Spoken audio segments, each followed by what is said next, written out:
Hi, we are Team 6 and in this project we look at ADIDAS. The story starts with the global problems the company faces today. Trade tensions are growing, tariffs are getting harder to predict, shipping from Asia is slowing down, and supplier emissions is still a big issue. We focus on footwear because it has the highest tariff risk, the longest lead times, and the biggest sustainability impact. In the next slide, we will show how these problems give Adidas an opportunity to improve its sourcing strategy. Today, we're focusing on Adidas footwear supply chain and the pressure it's facing in 2025. Footwear isn't just another category for Adidas, it's the core of the brand, the biggest revenue driver, and the area where operational changes have the greatest financial and sustainability impacts. Right now, the industry is facing four key pressures: higher tariffs, long lead times, high upstream emissions, and faster diversification from other competitors. Together, these factors are reshaping the entire footwear sourcing landscape, and they make it clear why Adidas needs to proactively rethink how it sources going forward. Adidas' currently sourcing model is mainly concentrated in Vietnam, Indonesia, and China. This has worked well before, but under current conditions, it's creating a lot of challenges. First, tariff exposure. It has increased, especially in shoes made in China. Second, most production is far away from the US, so delivery takes longer and it's harder to react quickly. And third, upstream emissions stay high because many suppliers still use carbon-intensive energy. So, overall, these challenges show why Adidas should rethink its sourcing approach to protect margins, manage risk, and advance its sustainability goals. Now, let's analyze the data. We have currently two open POs that were placed in March. Both have 120 days of manufacturing lead time, which means production is already close to finish. For the China order, there is a high tariff exposure, but because it's almost complete, it's too late to make any changes without penalties or delays.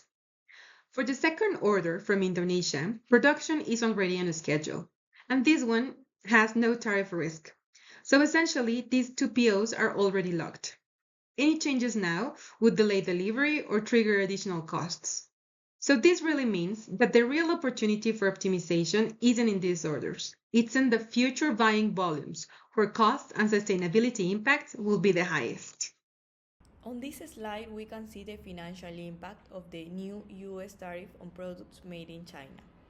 For the Ultra boots produced in China, the tariff increased from 35% to 125%.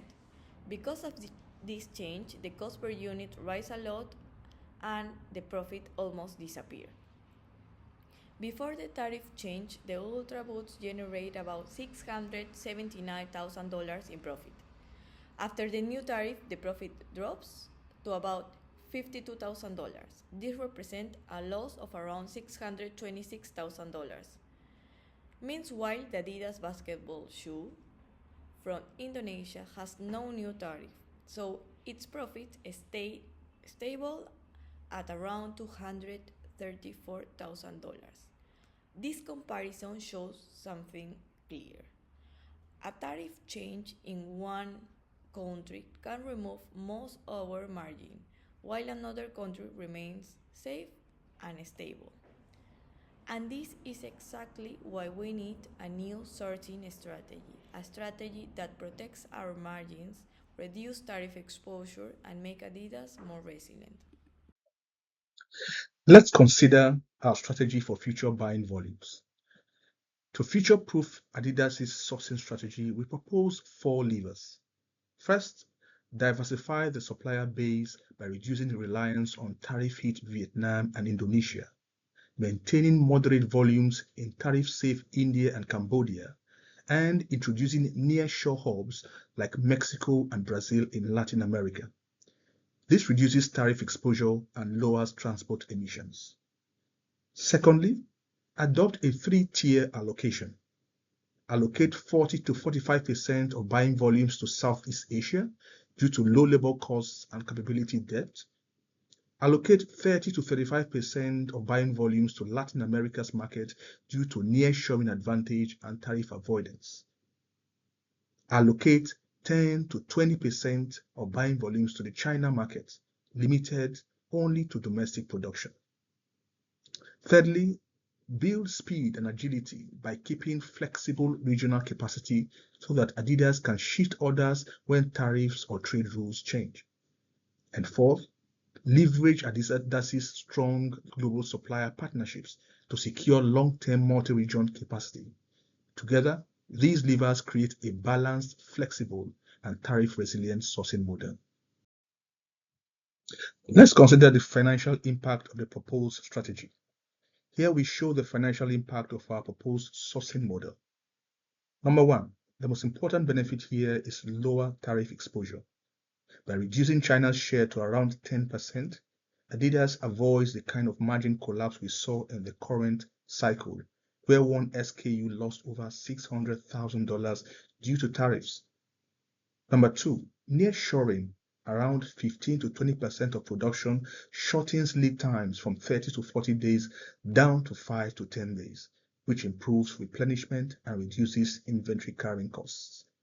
Third, diversifying across multiple regions also gives Adidas more stable unit costs and lowers freight CO2 emissions equivalent because a portion of production moves closer to the US market. Overall, the new sourcing mix reduces margin volatility and makes Adidas's financial performance more predictable.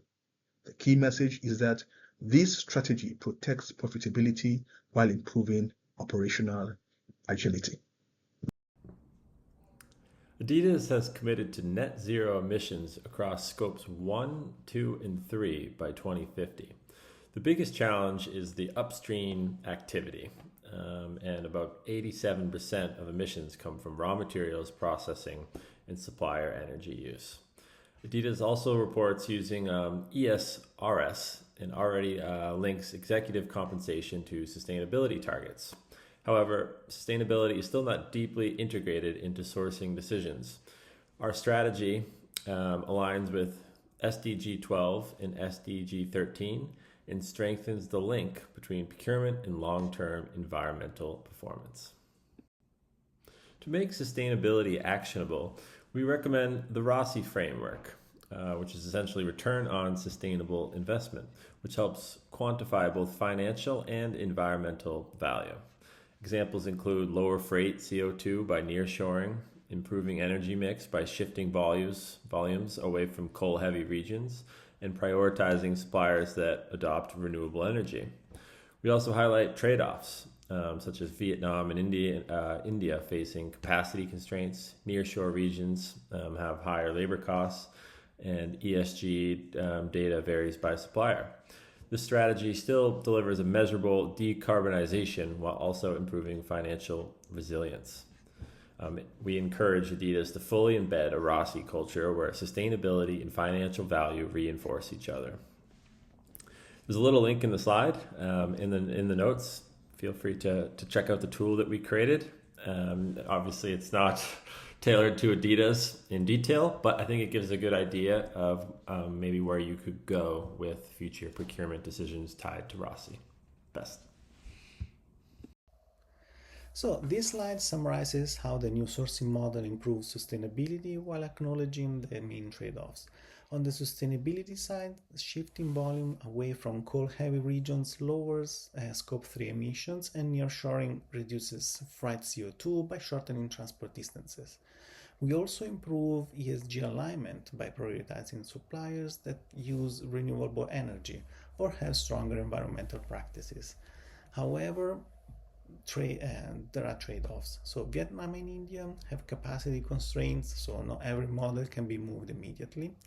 Nearshore regions may show cost fluctuation even if they reduce freight emissions. And ESG data quality varies by region, requiring better supplier monitoring. So even with these trade-offs, the model supports decarbonization and margin stability. It simply requires disciplined execution and careful supplier oversight.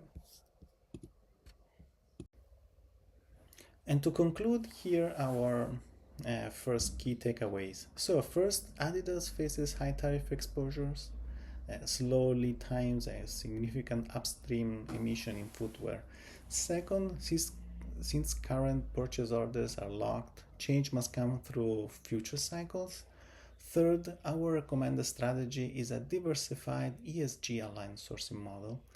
Fourth, our allocation: Southeast Asia at 40-45%, Latin America at 30-35%, and China around 10-20%.